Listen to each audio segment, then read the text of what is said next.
Ya, baik. Assalamualaikum warahmatullahi wabarakatuh. Alhamdulillahirrahmanirrahim. Berjumpa lagi dengan saya, Dimas Wahyu Pradana, dalam pembelajaran PPKN. Pada kesempatan kali ini, kita akan belajar di materi kelas 7, bab pertama, yaitu mengenai perumusan dan penetapan Pancasila sebagai dasar negara. Ya, di bab ini kita akan belajar paling tidak ada 3 sub pokok bahasan. Untuk pembahasan yang pertama, kita akan belajar mengenai perumusan Pancasila sebagai dasar negara. Sebelumnya, apakah kalian tahu apa itu Pancasila? Pancasila adalah dasar negara yang merupakan hasil dari perjuangan para pendiri bangsa atau founding father pendiri bangsa. Para pendiri bangsa itu sendiri tidak hanya merumuskan Pancasila, akan tetapi juga menetapkan Pancasila sebagai dasar negara. Jadi, para pendiri bangsa pada saat itu merumuskan, mendiskusikan, memusyawarahkan sehingga sampai di mana mereka menetapkan Pancasila sebagai dasar negara. Pancasila sebagai dasar negara dalam rangka untuk mencapai cita-cita nasional sebagai negara yang merdeka, bersatu, berdaulat, adil, dan makmur. Dasar negara Pancasila juga berguna untuk menghantarkan kemerdekaan dan kejayaan bangsa Indonesia. Ya, kita masuk kepada perumusan Pancasila. Bagaimana sih Pak perumusan Pancasila itu sendiri? Proses perumusan Pancasila itu sendiri. Nah, yang pertama itu adalah proses pembentukan BPUPKI. BPUPKI dalam bahasa Jepang disebut dengan Dokuritsu Zumbi Chosakai atau memiliki kepanjangan Badan Penyelidik Usaha-Usaha Persiapan Kemerdekaan Indonesia. Proses pembentukan BPUPKI itu berawal dari Indonesia pada saat itu dijajah oleh Belanda. Pada saat 1942 Jepang mengambil alih penjajahan di Indonesia karena Belanda pada saat itu sekutu kalah pada Perang Dunia Kedua. Sehingga pada Perjanjian Kalijati Belanda menyerahkan Indonesia kepada Jepang sebagai negara jajahannya. Nah, proses tersebut yaitu berlangsung pada 8 Maret 1942. Jadi pada saat itu Belanda pergi dari Indonesia, Jepang masuk. Jadi seolah-olah Indonesia itu terlepas dari terkaman harimau, akan tetapi masuk ke dalam mulut buaya.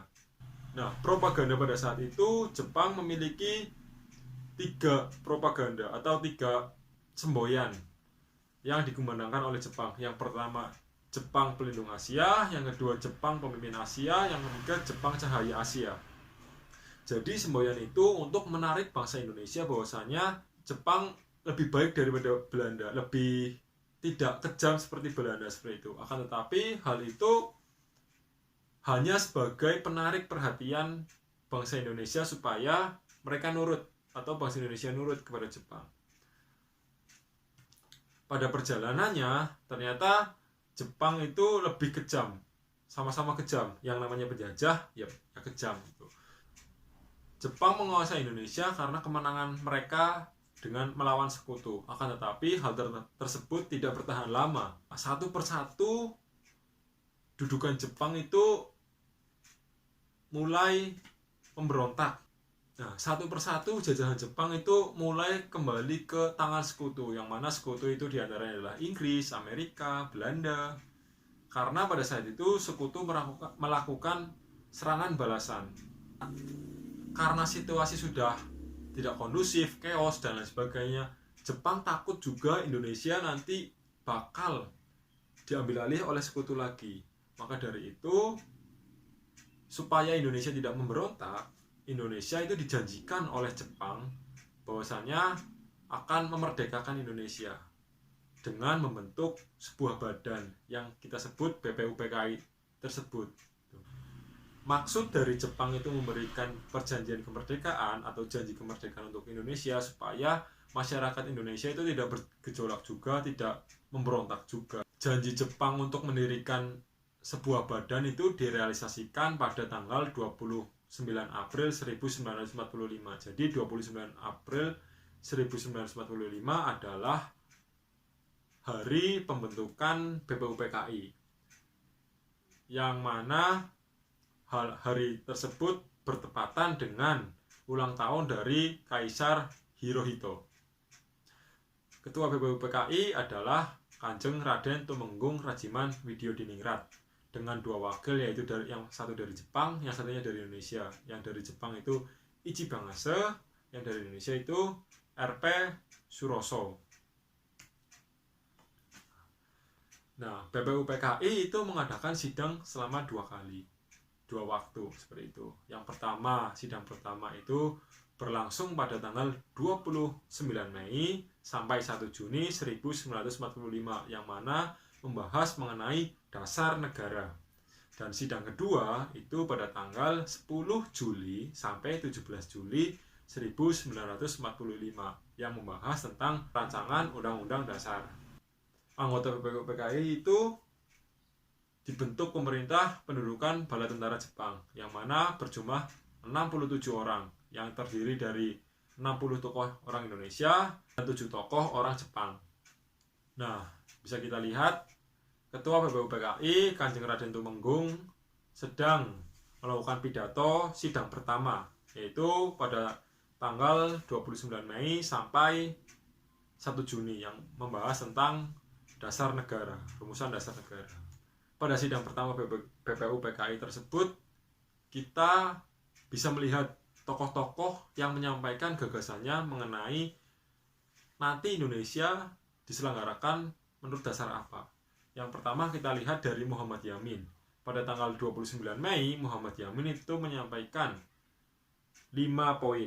Yang pertama, peri kebangsaan, kedua, peri kemanusiaan, ketiga, peri ketuhanan, keempat, peri kerakyatan, dan kelima, kesejahteraan sosial. Selanjutnya pada tanggal 31 Mei itu Supomo menyampaikan gagasannya. Yang pertama, persatuan, kekeluargaan, keseimbangan lahir dan batin, keempat, musyawarah, dan kelima, keadilan rakyat.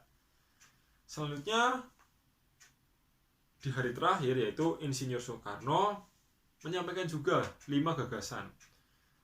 Soekarno menyampaikan 5 gagasan: kebangsaan Indonesia, internasionalisme atau peri kemanusiaan, mufakat atau demokrasi, kesejahteraan sosial, dan yang kelima, ketuhanan yang berkebudayaan. Setelah itu, Soekarno itu menyampaikan bahwasanya gagasan Soekarno itu diberi nama Pancasila. Panca yang artinya 5, sila yang artinya azas atau prinsip, seperti itu. Nah, yang kalian bertanya-tanya pasti kan 29 Mei, 31 Mei, dan 1 Juni. Nah, 30 Mei-nya itu apakah libur atau seperti apa Pak sidangnya? Nah, pada tanggal 30 Mei itu terdapat beberapa tokoh muslim itu memberikan gagasannya. Akan tetapi tidak secara spesifik seperti 3 tokoh tersebut. Mereka menyampaikan hanya Indonesia didirikan berdasarkan agama Islam, seperti itu. Selanjutnya, di penutupan akhir sidang pertama, setelah sudah dirumuskan, gagasan-gagasan dari tokoh-tokoh itu sudah ditampung, diterima, dicatat. Nah, selanjutnya di akhir sidang, supaya mereka menetapkan, itu dibentuk yang namanya panitia kecil. Yaitu panitia kecil ini beranggotakan 9 orang. Yang pertama ada Insinyur Soekarno, yang kedua ada Muhammad Hatta, ketiga Muhammad Yamin, keempat A'amar Ramis, kelima Ahmad Subarjo, keenam Kiai Haji Wahid Hasim, ketujuh Kiai Kahar Musakir, kedelapan Haji Agus Salim, dan kesembilan ada Abi Kusno Cokro Kusuno. Nah, panitia kecil ini disebut panitia 9, yang mana bertugas untuk menyelidiki usulan-usulan dasar negara tersebut. Jadi panitia kecil ini yang mereka mengolah dari sidang BPUPKI yang pertama yang sudah berlangsung tersebut. Nah, baik, segitu dulu materi dari pembelajaran PPKN kali ini, pasti kalian penasaran kan bagaimana kelanjutan dari sidang PPUPKI pertama dan sampai akhirnya pembentukan panitia kecil tersebut atau panitia 9 tersebut. Nah, hari ini jadi kita telah belajar mengenai bagaimana Jepang masuk ke Indonesia, terus Jepang memberikan janji kepada Indonesia, selanjutnya pembentukan badan yang menyelidiki persiapan kemerdekaan Indonesia, dan sampai pada rumusan-rumusan dasar negara sampai pembentukan dari panitia kecil untuk menyelidiki usulan-usulan rumusan dasar negara tersebut. Baik, segitu dulu. Terima kasih. Kalau ada benarnya datangnya dari Allah Subhanahu wa taala, kalau ada salahnya dari saya sendiri dan saya minta maaf. Terima kasih. Wassalamualaikum warahmatullahi wabarakatuh.